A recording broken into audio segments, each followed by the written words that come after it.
Bonjour et bienvenue. Passons des choses un peu plus difficiles. Alors, on retourne aux ombres, mais cette fois-ci avec une source étendue. Qu'est-ce que c'est une source étendue? C'est tous les contraires de ponctuel. Ponctuel, c'est un point.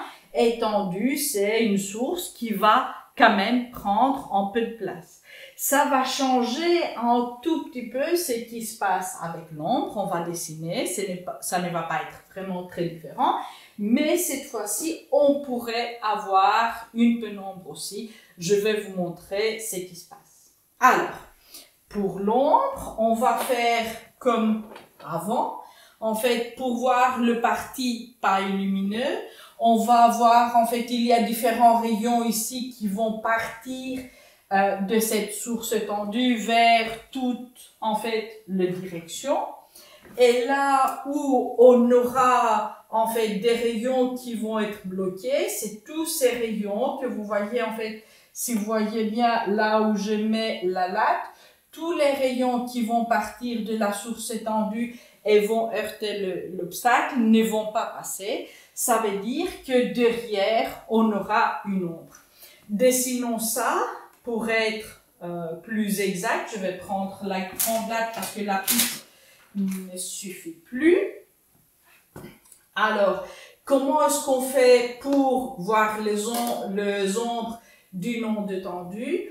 En fait, on lit le bord. Alors, le bord de la source qui passe au bord de l'obstacle. Alors, ces rayons vont tout juste passer. Tous les autres à l'intérieur ne vont pas passer jusqu'au moment où on arrive à en fait, ici, ces rayons-ci qui va aussi passer et tous les rayons en dehors vont aussi sortir. Pas toutes, on verra. Alors, si on a ça, ce qui se passe ici, ça va être sombre parce qu'il n'y a pas de lumière. Et comme on a dit que les rayons finalement vont continuer en ligne droite, il n'y aura pas de lumière ici non plus. Alors là, ça on appelle un cône d'ombre et alors on a un double cône d'ombre parce que l'écran est plus loin. On va faire exactement de la même façon. Alors vous aurez deux questions du style quelle va être la taille de l'ombre et puis la taille du pénombre. Alors, de la pénombre, pardon. Alors, pour faire le plus facile, pour faire avec la méthode graphique, une fois que tout est dessiné, vous voyez ici en fait les mesures, j'ai tout dessiné en échelle étant en fait très, voilà, faisant très attention, étant très attentive pour vraiment tout garder. Alors, je peux simplement finalement mesurer. Alors, si je mets mes lunettes pour mesurer, ça fait bien 8 cm. Et avec mon échelle, finalement, ça va correspondre. Alors, l'ombre va correspondre à 4 mètres. Alors, sur l'écran, on aura 4 mètres d'ombre. On va prendre des mesures ici utilisant la méthode graphique, mais je vais faire une vidéo après pour vous montrer comment on pourrait faire sans utiliser la méthode graphique avec les connaissances mathématiques que vous avez. C'est qu'on va privilégier surtout quand il n'est plus possible finalement de dessiner en échelle le problème qu'on a parce que les tailles sont très très différentes, alors on peut pas le dessiner. D'autant qu'on peut dessiner un système, en fait un optique, c'est toujours plus facile de faire avec la méthode graphique comme je vous avais avant dit. Alors, maintenant qu'on a résolu l'ombre, c'est qu'on va faire, on va dessiner pour voir comment on dessine pour voir la pénombre et qu'est-ce que c'est finalement la pénombre. Alors, je vais vous montrer d'abord avec ma latte, même en dehors en fait de ça, si vous voulez par exemple ici, il y a des rayons, il y a des régions où pas toutes finalement les rayons vont sortir. Il y a des rayons de différents endroits qui vont être coupés.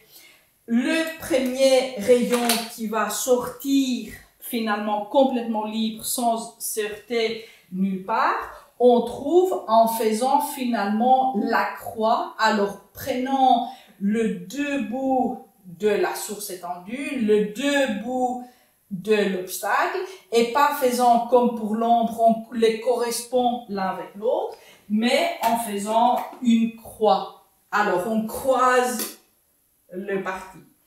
Pour ici, ce qu'on va faire, on va croiser comme on a dit. Alors ça, c'est le rayon, si vous voulez, après lequel, alors là, il y aura plein de lumière.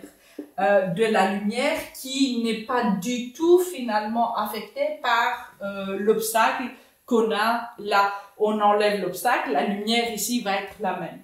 Pas ici parce que c'est ombre, pas ici parce que ça va être la pénombre de l'autre côté.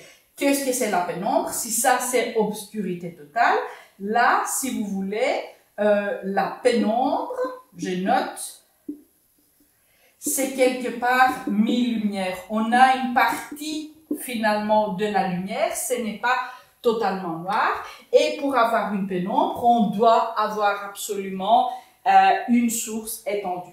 Je vais faire de l'autre côté aussi. Alors, de nouveau, on croise le 2, ça arrive un peu plus haut, c'est pas grave. Ça arrive dans l'écriture, mais nous, on va le faire, il n'y a pas de problème. Alors, là aussi, on a une pénombre de l'autre côté. Comme notre obstacle est centré, finalement, on est en symétrie de deux côtés. Si ce n'était pas centré, ben, on dessinerait là où on peut faire un petit dessin dans une autre vidéo. Alors, ici, ce qu'on peut voir, c'est ici, ça va être la pénombre. Alors, mi-lumière, si vous voulez. Et à partir de là, la lumière va être normale. On a l'obstacle, on n'a pas l'obstacle. Je vais maintenant mesurer de deux côtés. Je vais mettre mes lunettes. Alors, ici, on voit bien que c'est 24 cm. Ici, c'est exactement 24 cm parce que j'ai vraiment dessiné exactement. 24 cm de mesure sur mon dessin avec une échelle de demi-centimètre qui correspond à 1 mètre. Alors, ça veut dire que ici, j'aurai 12 mètres de pénombre. Ici aussi, 12 mètres de pénombre. Et c'est comme ça qu'on va faire pour trouver la taille d'une pénombre utilisant les modèles graphiques. Alors, je vais arrêter cette vidéo et je vais faire une autre vidéo sur exactement le même problème, mais comment est-ce qu'on peut l'attaquer de façon mathématique sans finalement dessiner en échelle. Mais ça, c'est pour ceux qui sont un peu plus avancés en maths. Ça fait du bien à tout le monde de revoir de maths. Mais voilà, vous êtes avertis. Je vais vous dire au revoir et à très bientôt pour terminer cet exercice autrement. Ciao!